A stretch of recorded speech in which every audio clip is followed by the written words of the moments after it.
Walking sideways. Walk sideways. Formation. I'm doing it. Green. Green. Right.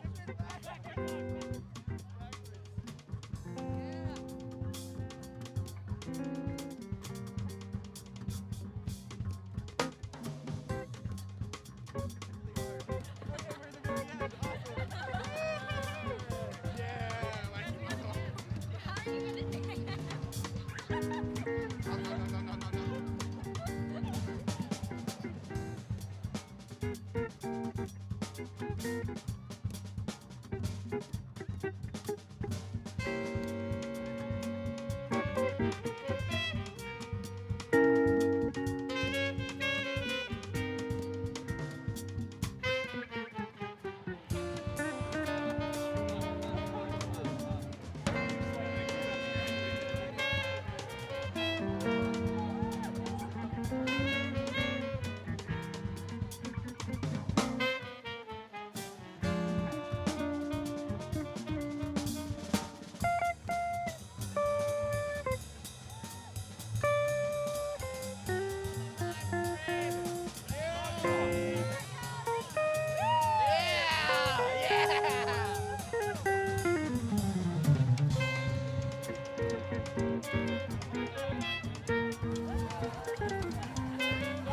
You're up. You're up. You're up there. Oh, we're ready. Thank you.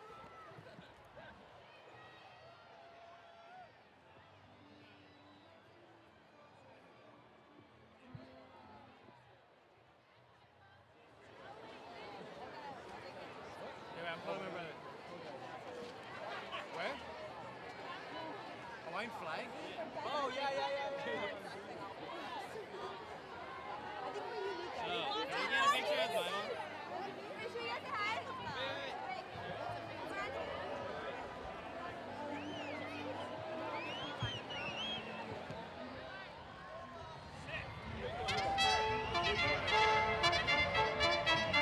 Love you, Mom.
Oh.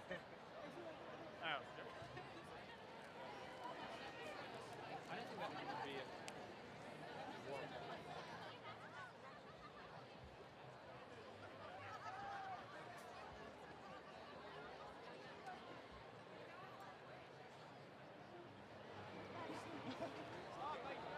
Hey, there we are. I'm not in there. What the fuck? Yeah, I'm like fanning my. You know where her friends are? Yeah, there's like one of them. I don't have heels on. Oh no. Okay, I had to unlearn that. Okay. Well, that's me. Yeah, that's us. Where's the camera? I know. That's but you. I'm under the TV screen Oh, area. there we go. See the clues there? Argentina. Oh, Saludos. Besos.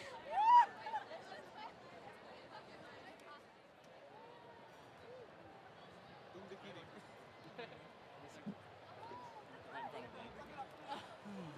Oh yeah, no, the camera guy's right in front of us. 카메라. 보여? 보여? 카메라?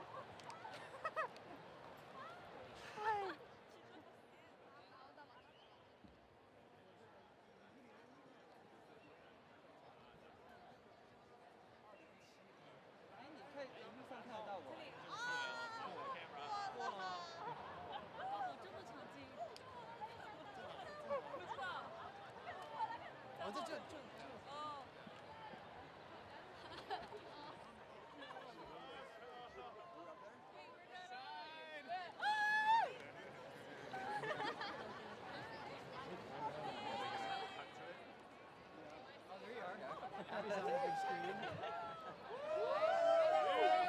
I'm on the screen.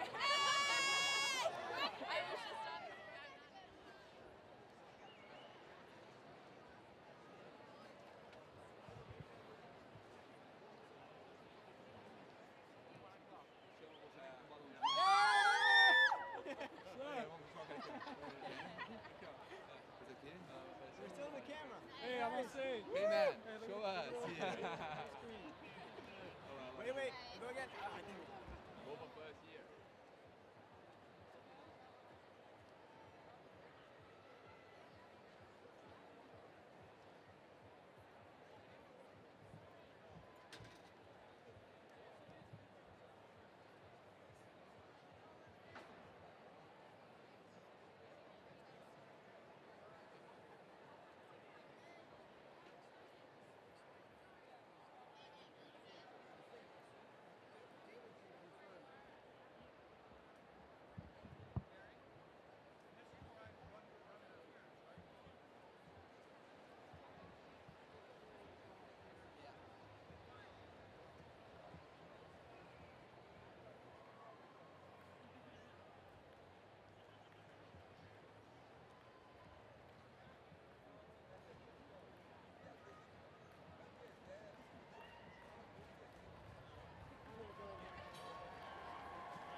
Ladies and gentlemen, please rise for the President's party.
O God, eternal Spirit of all life, we gather in thy presence at a cusp of time at this 122nd Commencement of Stanford University, when flooding memory from the past and abounding hope for the future converge.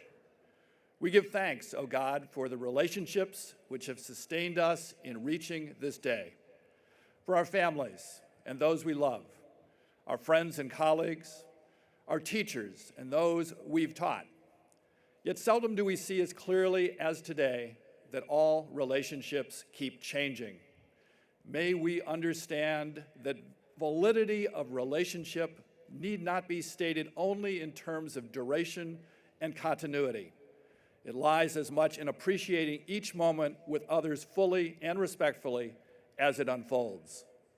As we look to the future, may we commit ourselves to living our lives as vocation rather than as mere occupation.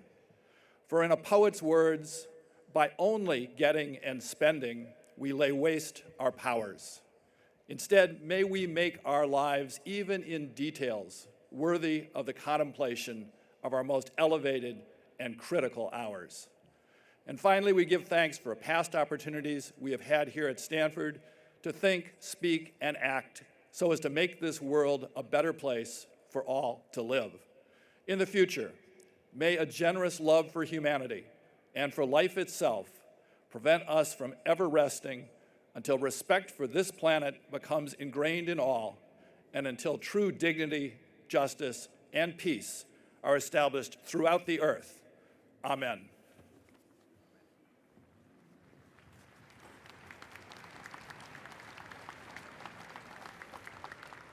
Please be seated.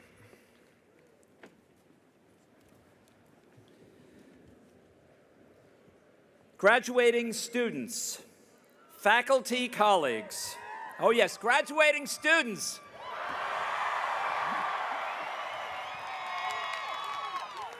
Faculty, colleagues, former and current trustees, government officials, distinguished guests, family members, and friends. I warmly welcome you to the 122nd Commencement exercises of Stanford University. I'd like to start this morning by wishing all of the fathers here today a happy Father's Day.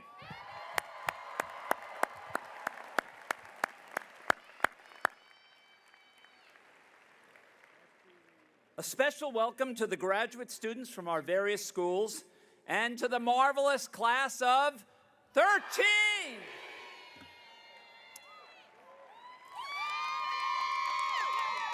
Today, especially that enthusiastic class. Today, we shall award 1,701 bachelor's degrees, 2,325 master's degrees, and 1,055 doctoral degrees. The undergraduate class of 2013 includes 302 seniors graduating with departmental honors and 276 graduating with university distinction. 75 students have satisfied the requirements of more than one major, and 23 are graduating with dual bachelor's degrees. 148 students will complete both their bachelor's and their master's degree, and 363 students have completed minors. Throughout its history, Stanford has attracted students from around the world. This year, 113 members of the undergraduate class of 2013 are from 44 different countries. And our 1,161 awardees of master's and PhD degrees represent 82 different countries.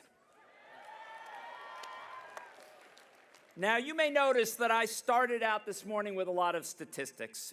But before you jump to the conclusion that I do this because I'm a computer scientist, let me say that reciting these statistics is an historical tradition at our commencement ceremonies, and one that I am proud to carry on.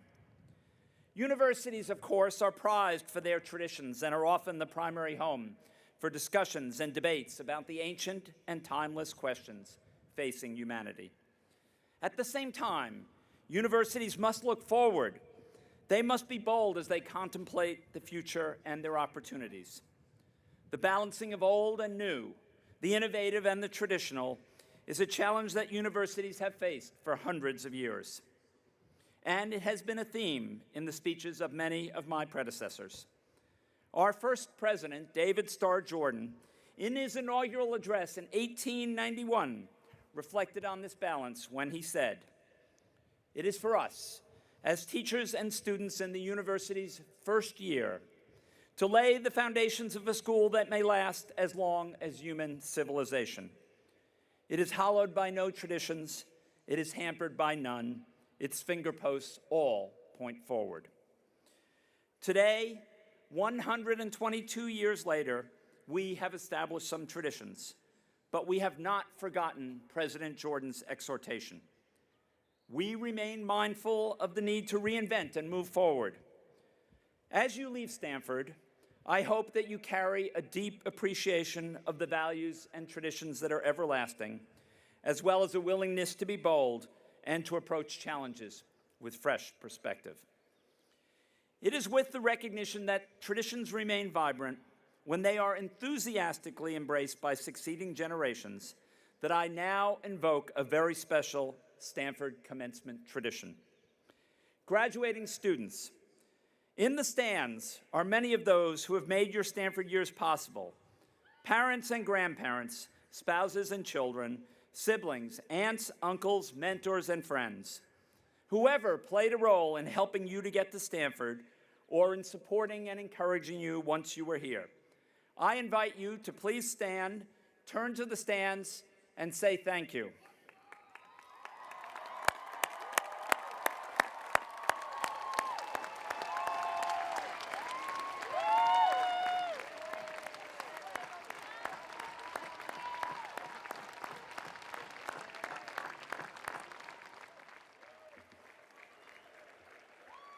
And now I will turn the program over to Provost John Etchemendy, who will present the winners of the University Awards.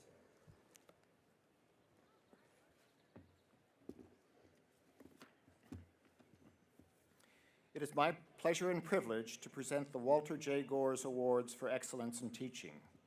Recommendations for these prizes and for the Lloyd W. Dinkelspiel Awards and the Kenneth M. Cuthbertson Award were considered by a committee of faculty, students, and staff. I would like to ask the Gores Award winners to come to the stage at this time.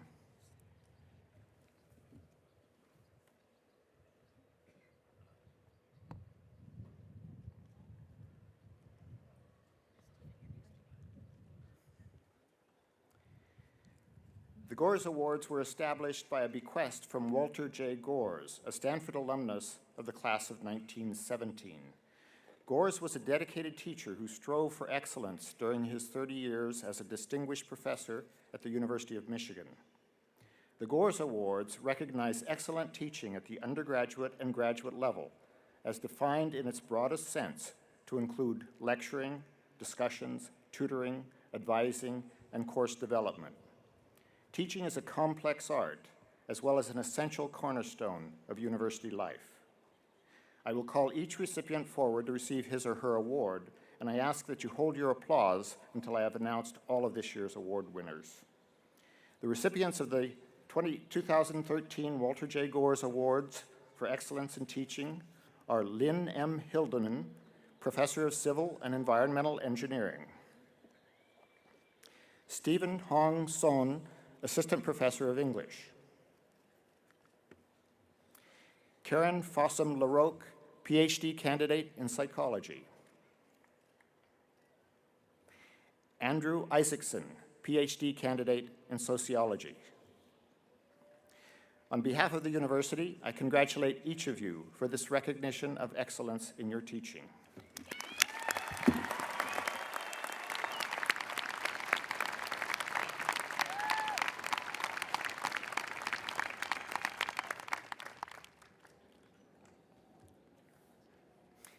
I would like to ask the Dinkelspiel Award winners to come to the stage at this time.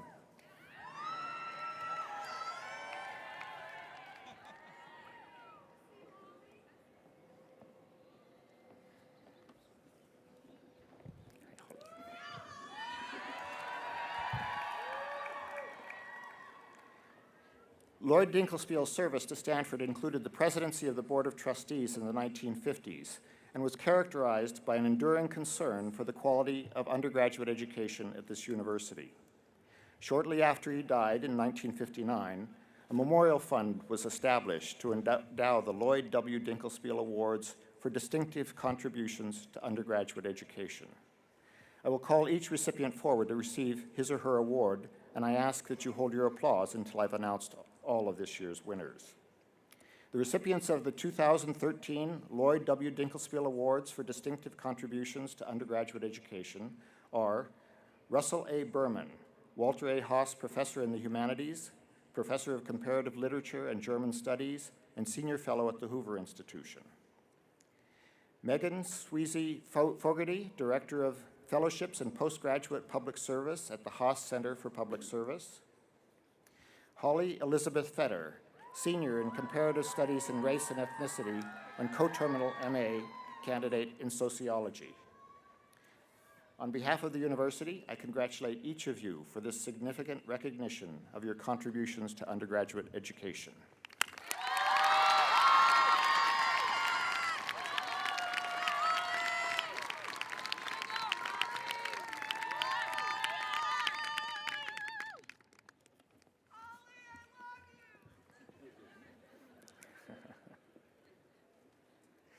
The Gores and Dinkelspiel Awards are joined by a third, the Kenneth M. Cuthbertson Award for Exceptional Service to Stanford University.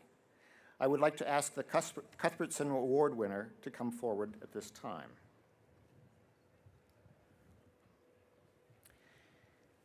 The Cuthbertson Award was established in 1981 to honor the late Kenneth Cuthbertson, one of the early architects of Stanford's long-range financial planning and development programs. The sole criterion of the Cuthbertson Award is the quality of the contribution that the recipient has made to Stanford. This is a fitting, lasting legacy to a man who cared deeply about the university and its values, and whose contributions continue to benefit each and every one of us today.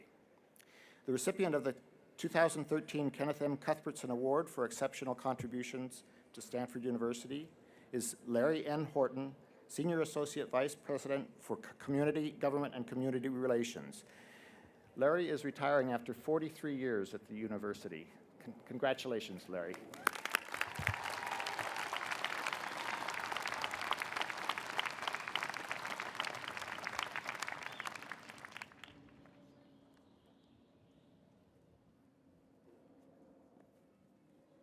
It now gives me great pleasure to introduce this year's commencement speaker, Michael Bloomberg, Mayor of the great city of New York.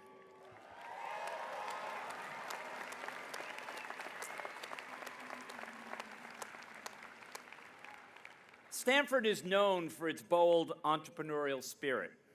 We encourage students to think big and to consider how they can make a difference in the world. And this is a characteristic shared by our commencement speaker.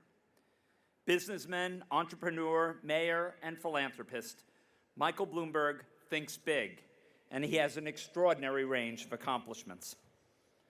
The son of a bookkeeper, he was born in Boston and raised in Medford, where he, as a boy, demonstrated a quality that would serve him well in life.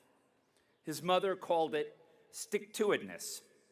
As Mrs. Bloomberg said years later, if he liked it, he worked really hard at it. But he had to find something he wanted to do. He earned his undergraduate degree at Johns Hopkins University, where, according to Mayor Bloomberg, I had a good time. I burned the candle at both ends. But he also worked hard, paying his way through school, taking out loans, and working as a parking lot attendant, and putting in serious hours in the lab to get his degree in engineering. After Johns Hopkins, he attended Harvard Business School, where he earned his MBA.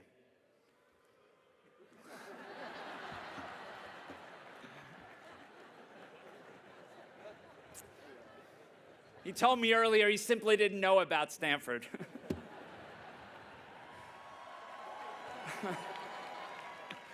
In 1966, he moved to New York City, where he took a job with Salomon Brothers. He rose quickly through the ranks until he was overseeing the trading firm's information systems. In 1981, after Salomon Brothers was acquired by another company, he left to start his own company. He realized that information could be used more effectively by trading firms, and Bloomberg LP offered a host of tools and information critical for making good financial and business decisions.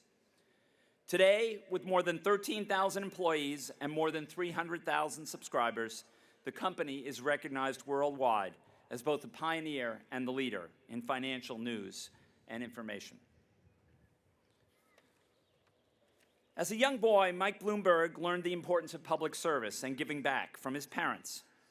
And as his company became more successful, he became more involved in philanthropy and civic affairs. In 2001, he ran for public office, and in 2002 became the 108th mayor of New York City. This year, he concludes his third term. Over the past 12 years, he has been the city's champion. Through innovative programs that nurture entrepreneurship and develop new job skills, he has worked to diversify its economy by revitalizing well-established industries and encouraging new ones. Under his watch, New York rode through the economic downturn and avoided many of the terrible job losses that cities often experienced. He has been a fierce and passionate champion for New York City. As he said on one occasion, no place epitomizes the American experience and the American spirit more than New York City. As a native New Yorker myself, descended from Irish immigrants who came to New York City in the 1800s as laborers, I couldn't agree more. The mayor has also championed school reform, aiming to ensure that every child in New York City has an equitable and high-quality public education.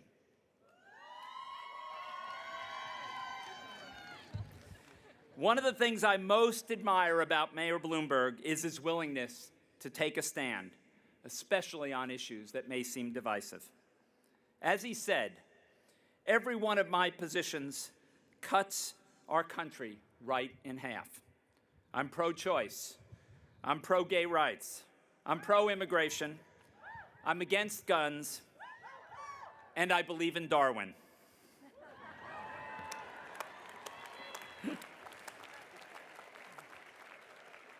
Increasingly, he has dedicated himself to improving society through his philanthropic efforts.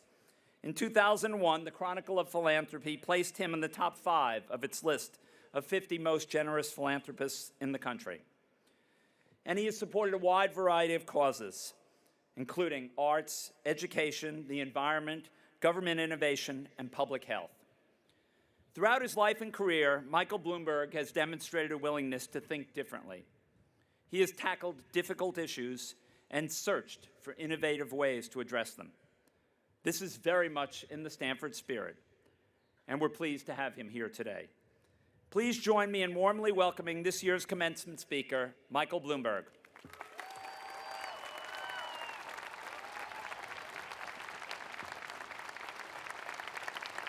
Thank you, President Hennessy, and good morning, graduates, faculty members, families, friends.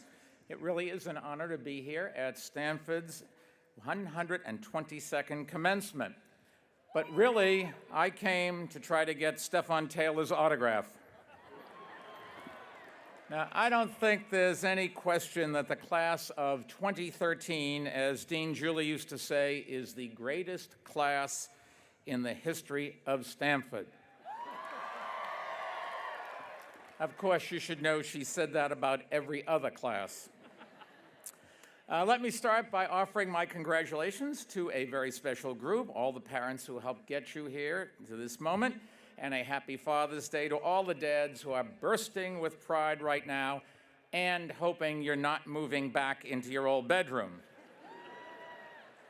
But today, it's really about you, the graduates, and as I look out on your bright and beaming faces, some of you still feeling last night at Rudy's or Illusions.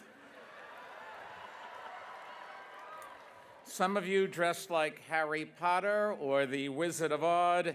And okay, yes, I did see the guy dressed up as the Big Gulp. Very funny. But I can hardly believe that I, Michael Bloomberg, am part of this class.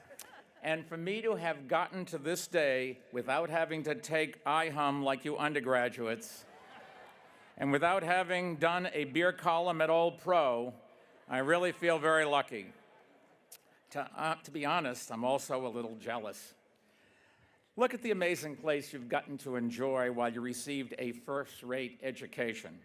You've had perfect weather, although I know everyone puts on a down jacket whenever it falls below 70. You've had inspiring surroundings, sunrise over the dish, starlight over Lake Log, charming buildings. Is there really a house called the Enchanted Broccoli Forest? You've had legendary fountains. President Hennessy has promised to go fountain hopping with me later. And of course, you've had full moon on the quad. Did anyone here play full moon bingo? Parents, don't ask. Trust me. Stanford actually is such a special place, you even speak your secret language here. Coho, Flomo, Froyo, as the Beatles would say, I don't know. And we don't have those words in New York City, but then again, we don't have a national champion women's tennis team or a Rose Bowl winning football team. Or, in the case of the New York Jets, even a winning football team. But hey, what can you expect? The Jets quarterback went to USC. Even though Stanford and New York City are very different, I will say, I have to say, I feel right at home here. Because Leland Stanford, in addition to being an entrepreneur, an elected official, a philanthropist, and a great supporter of higher education, was originally a New Yorker. And 125 years ago, in 1888, he asked another longtime New Yorker, Frederick Law Olmsted, who designed our Central Park, to design this campus. And it is a stunningly beautiful campus, as everyone knows, a place where, as the Stanford motto says, the wind of freedom blows. Since all of you graduates first set foot on the main quad, you've been free to study your interests, change others' ideas, explore new discoveries, develop new passions, make mistakes, even date mistakes. Although I've been told that dating here is sort of like paying parking tickets. Almost nobody does it. The wind of freedom has always blown strongly here at Stanford, and thanks to graduates and faculty, the wind has helped everyone in our country go forward into this new millennium. In fact, I think it's fair to say that no other university in the world has so profoundly shaped our modern age. Without Stanford, there's no Silicon Valley. And without Silicon Valley, there's no tech revolution, no information revolution, no communications revolution, at least not as we know it. Stanford's incubation of Silicon Valley is fitting because Leland Stanford himself was a pioneer. He followed the gold rush to California, just as many enterprising young people are moving here and to New York City to be part of the tech boom. Now, we had hoped that Stanford itself might help lead our tech boom in New York City, but that didn't work out. No hard feelings. But I do think in the end it will, because I believe that more and more Stanford graduates will find themselves moving to Silicon Alley, not only because we're the hottest new tech scene in the country, but also because there's more to do on a Friday night than go to the Pizza Hut in Sunnyvale. And in New York, you may even be able to find a date with a girl whose name is not Siri.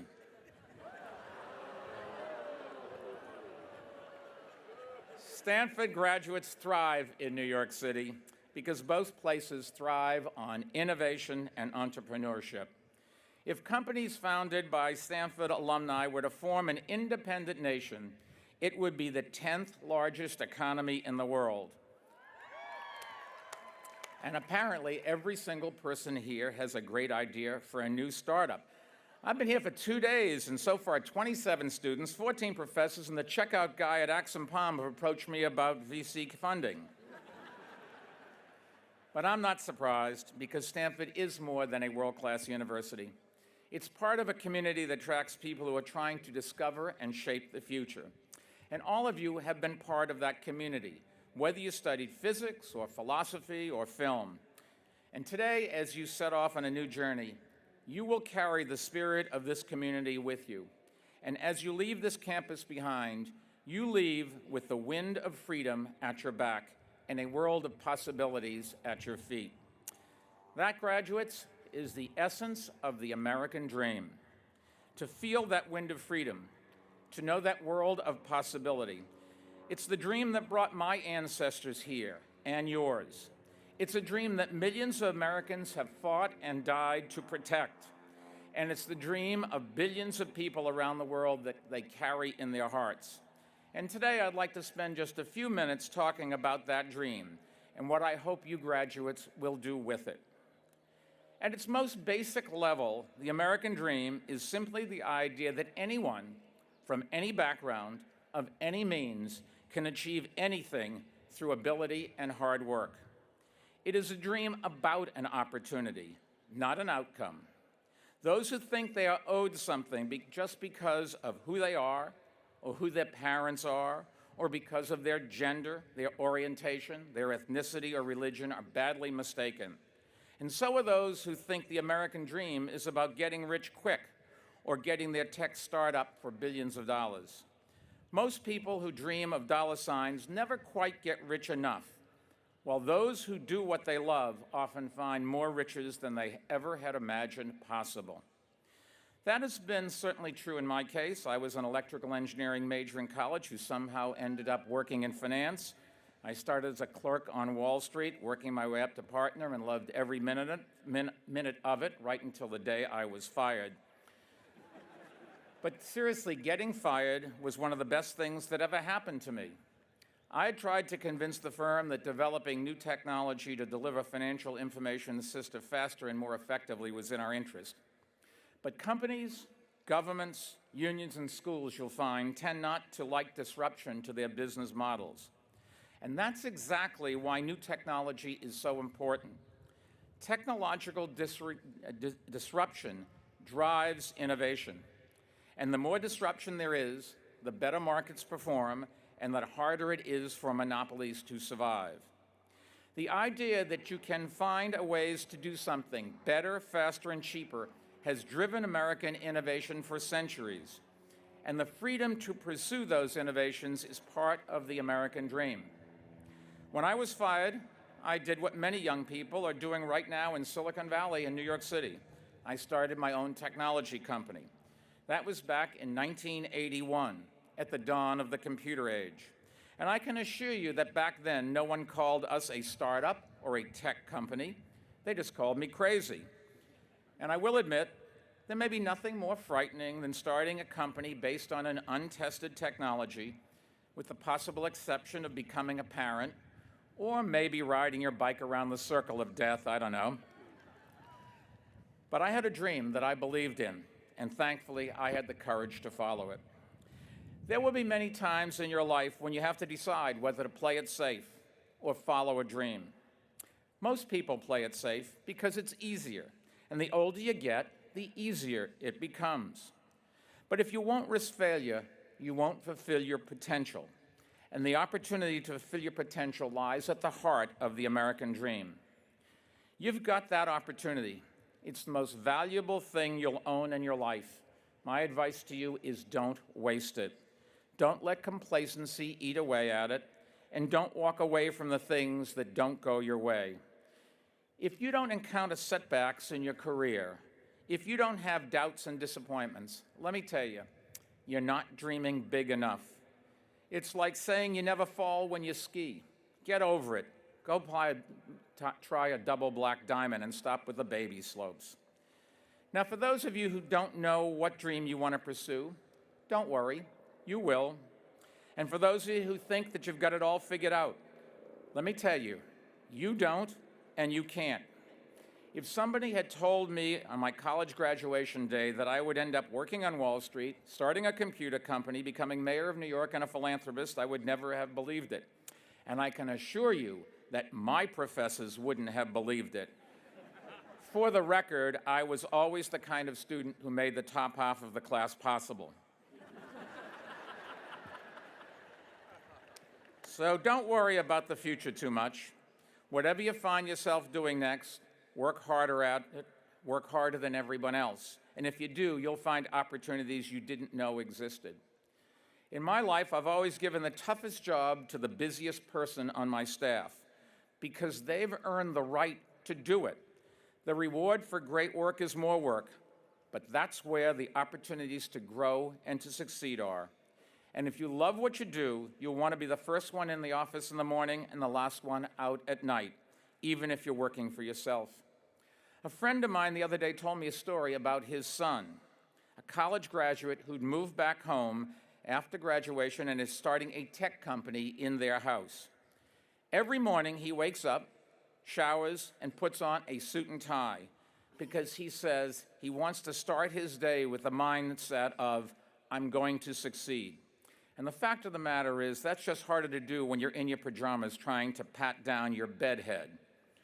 True, many of you are going to work at companies where, if you wear a suit, you'll feel like your grandparents at Daft Punk concerts.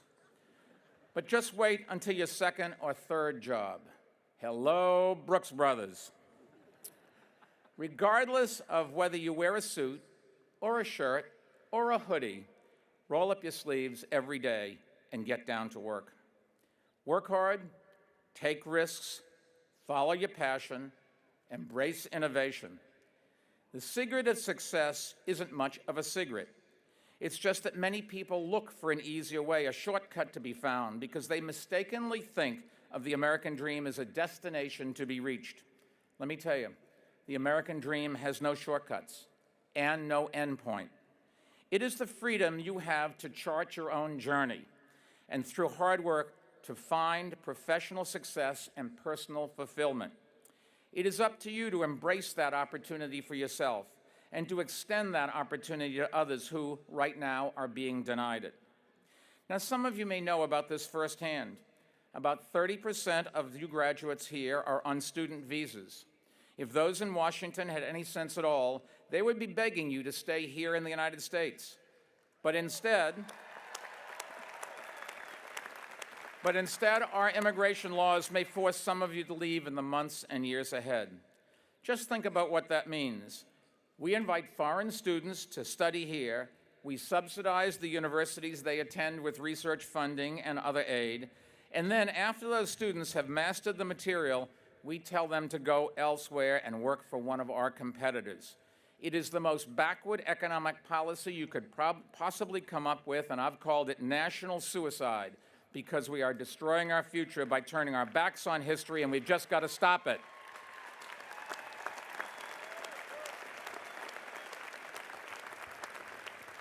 Every STEM student graduating here today should have a green card stapled to his or her diploma so that they can help our economy grow. Every child brought to this country illegally should have the opportunity to apply for financial aid and go to college because they have done nothing wrong. Every entrepreneur who wants to come here and start a business and create jobs in this country should have the chance to do so. They are the future leaders of major corporations that will employ millions of Americans. And every business with job openings that can't be filled should be able to hire an immigrant who wants to work hard. American immigrants built the world's most innovative economy, and it is up to them to keep it growing. And if we're going to keep the American dream alive, we need those in Washington to fix this broken system and fix it right now. Now, a few years ago, I helped form a coalition of mayors and business leaders called the Partnership for a New American Economy to press for immigration reform. I'm glad to report that we finally do seem to be getting real traction in Washington, and our coalition continues to grow. Many university presidents, including President Hennessy, have spoken out on this issue, and the tech community here and in New York City have been very vocal, and that includes Stanford alum Reid Hoffman, and also Mark Zuckerberg, who dropped out of a university often called the Stanford of the East. They and other tech leaders are pushing forward for immigration reform through a group they've formed called Forward. And we now have a real chance at passing comprehensive, sensible immigration reform this year, and I hope you will make your voices heard as well. Pick up the phone and call your congressman and call your senator and say, we want it and we want it now, or I'm not going to vote for you. If we are going to win the future, we've got to keep the future here by allowing more immigrants to come here and pursue the American dream. At the same time, it's not just our immigration laws that are denying too many people a chance at the American dream. This month, the Supreme Court will rule on two cases involving same-sex marriage: the Federal Defense of Marriage Act, which denies recognition of same-sex marriages, and California's Proposition 8, which prohibits same-sex marriage.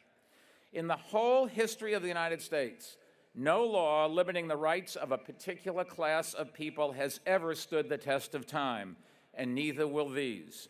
And I'm glad to see that two Stanford professors have testified and filed briefs opposing Proposition 8.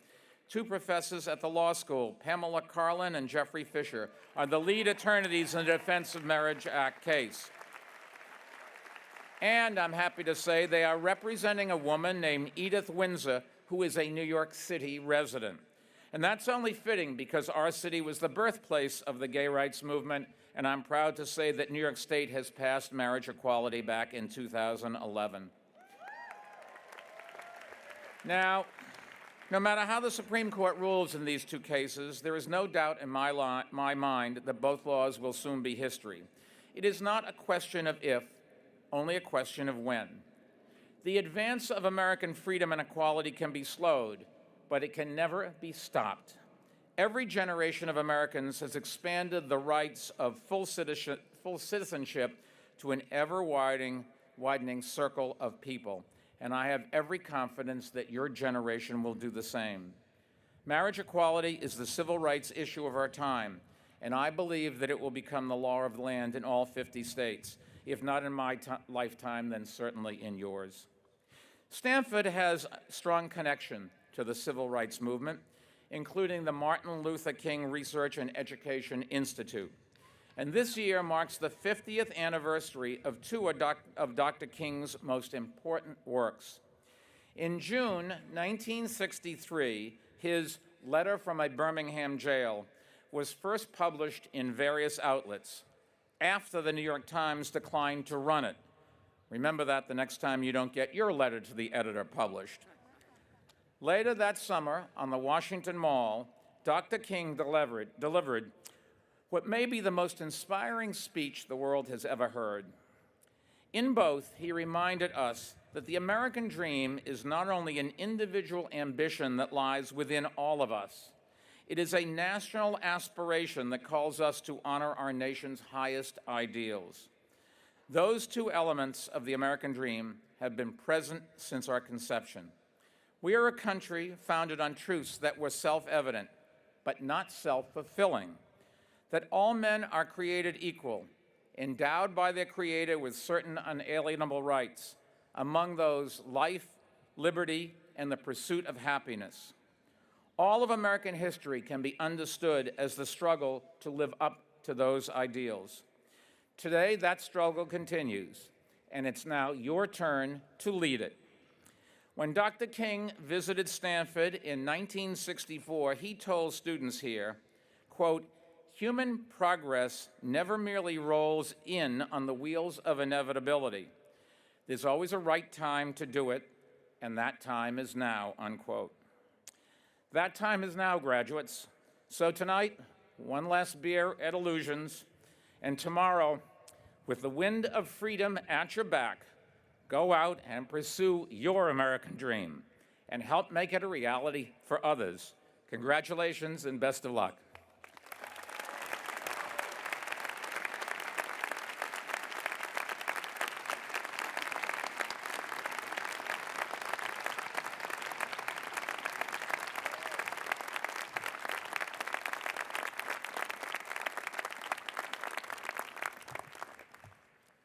Thank you, Mayor Bloomberg, for that inspiring remark. Will the Provost please come forward and present the candidates for degrees?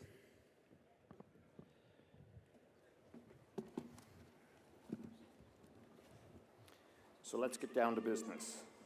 Mr. President, first I have the honor to recognize all those who have completed the requirements for master's and doctoral degrees. They will be presented to you by the deans of their schools.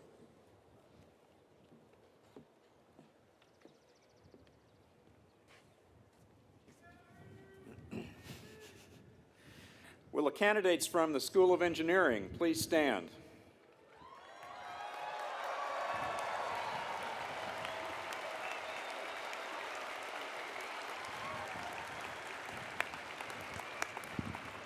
Mr. President, I present to you those who have completed the requirements for the degrees of Master of Science, Engineer, and Doctor of Philosophy. By the authority vested in me by the faculty and trustees of this university, I am happy to confer publicly upon you the degrees for which you have been presented and to admit you to their rights, responsibilities, and privileges. Congratulations.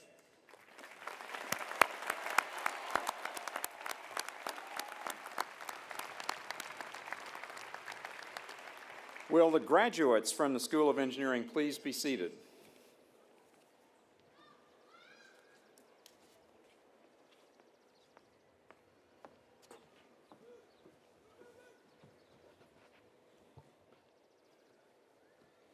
Will the candidates from the School of Law please stand?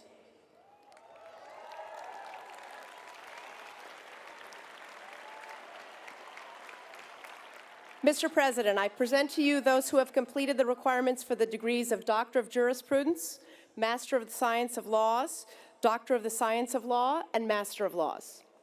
Thank you, Dean McGill, and may I welcome you to your first commencement as Dean of the School of Law.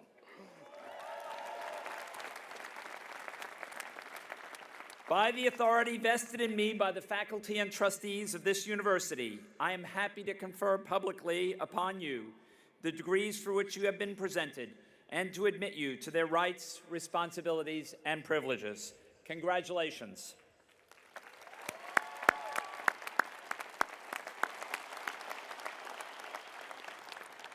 Will the graduates from the School of Law please be seated?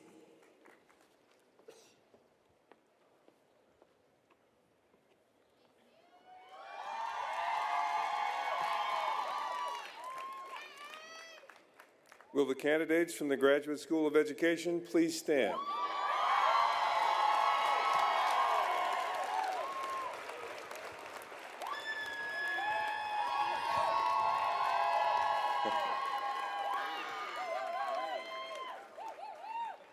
Mr. President, I present to you those who have completed the requirements for the degrees of Masters of Arts and Doctor of Philosophy. By the authority vested in me by the faculty and trustees of this university, I am happy to confer publicly upon you the degrees for which you have been presented and to admit you to their rights, responsibilities, and privileges. Congratulations.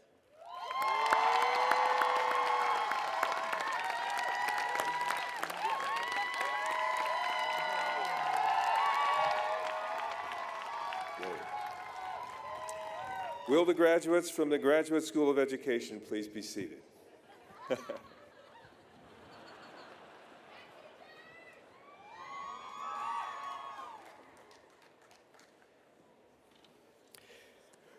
Will the graduates from the School of Humanities and Sciences please stand?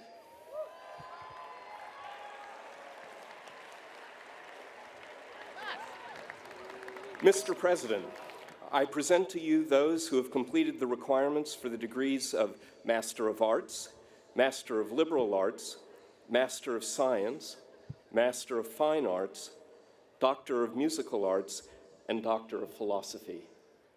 By the authority vested in me by the faculty and trustees of this university, I am happy to confer publicly upon you the degrees for which you have been presented and to admit you to their rights, responsibilities, and privileges. Congratulations.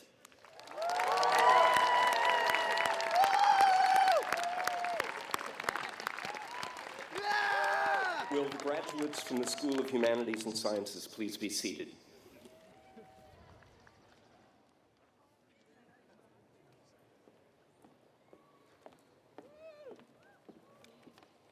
Will the candidates from the School of Earth Sciences please stand?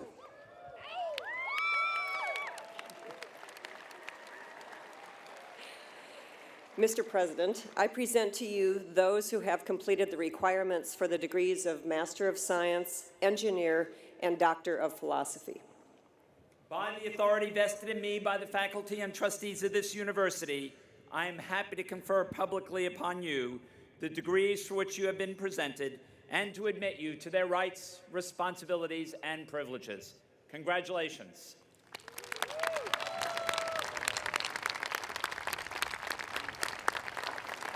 Will the graduates from the School of Earth Sciences please be seated?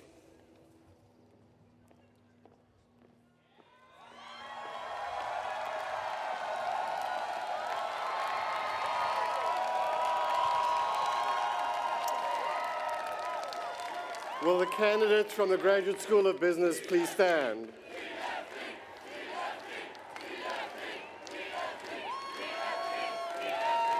Mr. President, I present to you those who have completed the requirements for the degrees of Master of Arts in Business Research, Master of Science in Management, Master of Business Administration, and Doctor of Philosophy.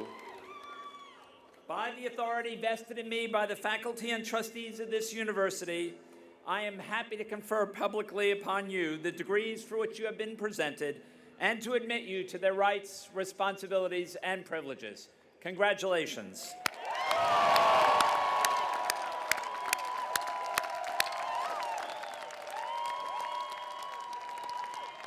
Will the graduates from the School of Business please be seated?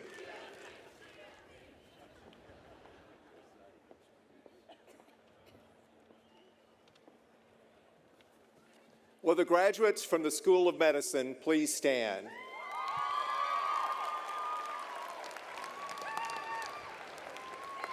Mr. President, I present to you those who have completed the requirements for the degrees of Master of Arts, Master of Science, Doctor of Medicine, and Doctor of Philosophy. Thank you, Dean Minor, and may I welcome you to your first commencement as Dean of the School of Medicine. By the authority vested in me by the faculty and trustees of this university, I'm happy to confer publicly upon you the degrees for which you have been presented and to admit you to their rights, responsibilities, and privileges. Congratulations.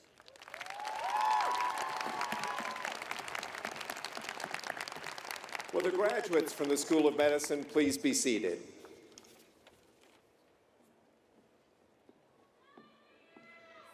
Now, Mr. Provost, have we forgotten anyone?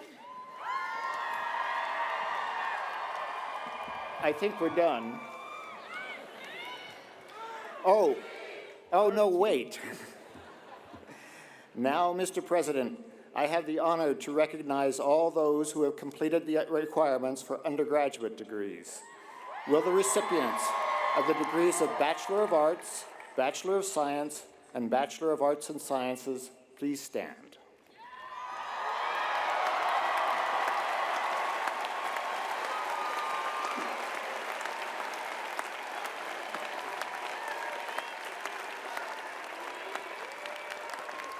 Mr. President, I present to you those who have completed the requirements for the Bachelor of Arts and the Bachelor of Science degrees and the Bachelor of Arts and Sciences degree.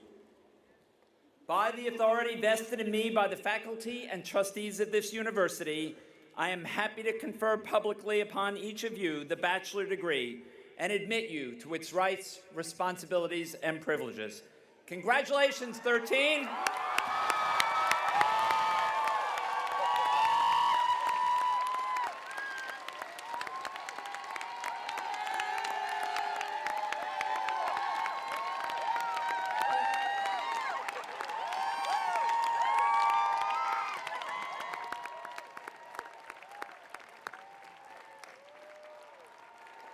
Will the graduates please be seated? Graduates of Stanford University, on behalf of all members of the Stanford family, I congratulate and commend you. You have made many contributions to our community during your time at Stanford, and you have our deep thanks. This is a day of celebration. But before we close, I would like to reflect for a few minutes on a phrase you heard several times today. As each group of graduates was presented for me to confer their degrees, I responded by admitting you to the rights, responsibilities, and privileges associated with the degree from Stanford University. We believe that the rights and privileges of a Stanford education bring a responsibility to make good use of your knowledge, to make the world better, and to help ensure that succeeding generations have the same kinds of opportunities that you have had here. I have made it a commencement tradition to talk about a member of the Stanford family who took his or her responsibility to the next generation seriously. This year, that alumna is the late Pamela Ann Reimer, former Stanford trustee and distinguished judge of the United States Court of Appeals for the Ninth Circuit. Known for her incisive wit, Judge Reimer was a warm, brilliant, no-nonsense, and enormously caring woman who had a passion for all things Stanford. Born in Knoxville, Tennessee, she was raised in the San Francisco Bay Area, and after earning her undergraduate degree from Vassar College, she came to Stanford and earned her law degree in 1964. Like many of you, she had a passion for justice, and that manifested itself in many ways over the years. Just out of law school, she worked on Barry Goldwater's 1964 presidential election campaign before turning to private practice. In 1966, she became the first woman partner at the law firm of Lillick, McHose, and Charles. She had a great sense of humor and was known to appreciate a good prank.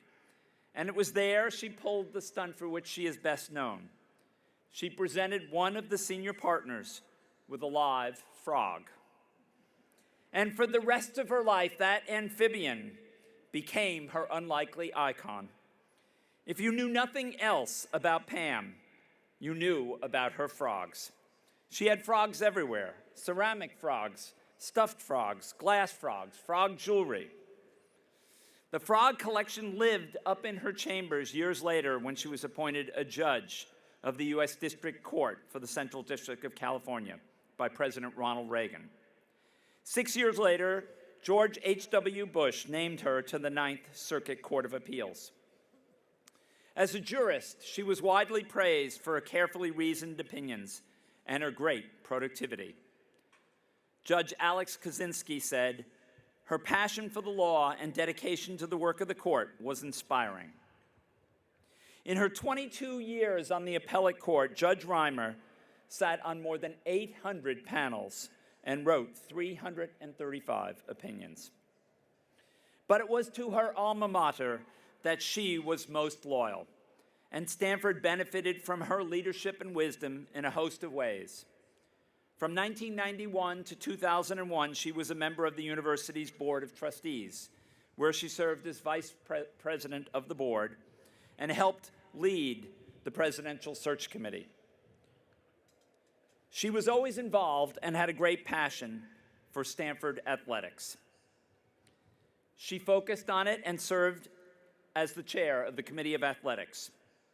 She remained concerned about the impact that high tuition might have on families and their ability to afford to come to Stanford. She served as chair of the law school's Board of Visitors and the Dean's Strategic Council. She also served on the National Advisory Board for the Haas Center and the Alumni Association's Board of Directors.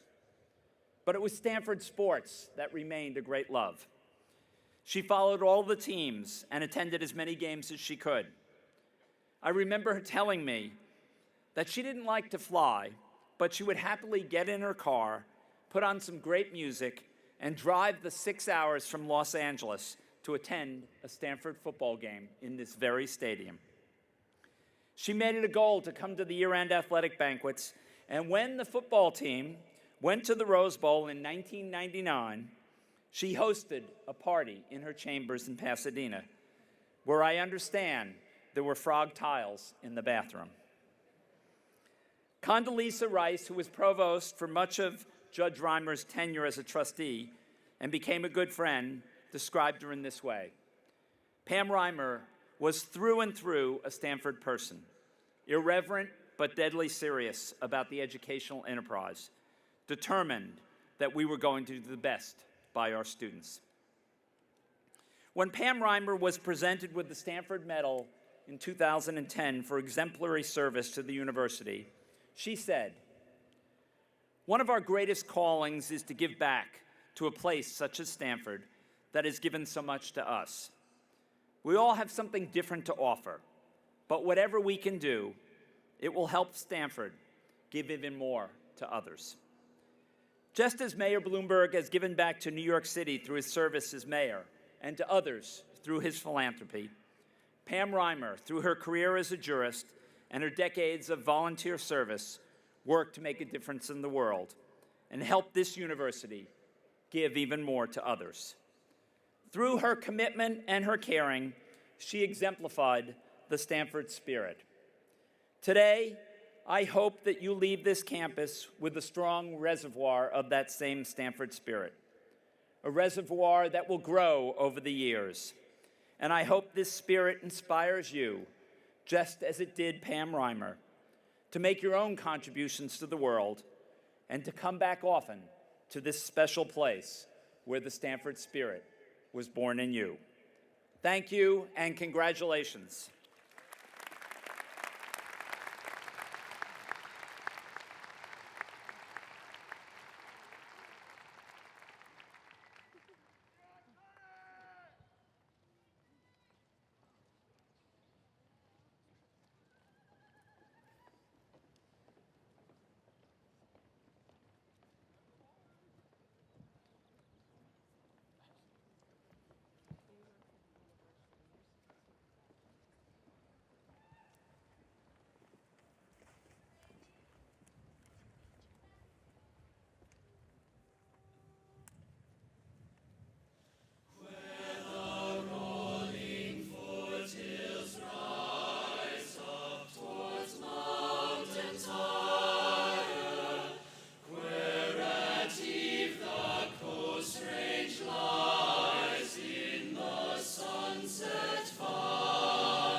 I invite you to rise for the benediction.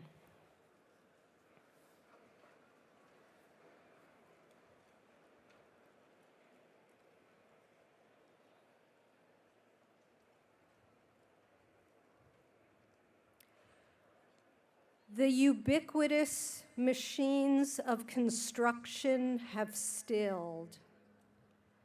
The industry of the campus has momentarily ceased. Just as a pause in the notes creates space for the fullness of a melody, so does this pause to celebrate, to recognize, to bid farewell to our newest graduates, cause the splendor of the symphony of learning that is Stanford. Proud graduates of the class of 2013 and those who love, support, and teach them.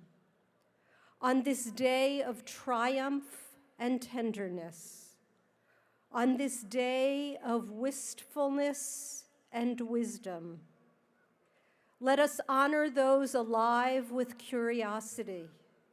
Let us embrace those who nurture dreams.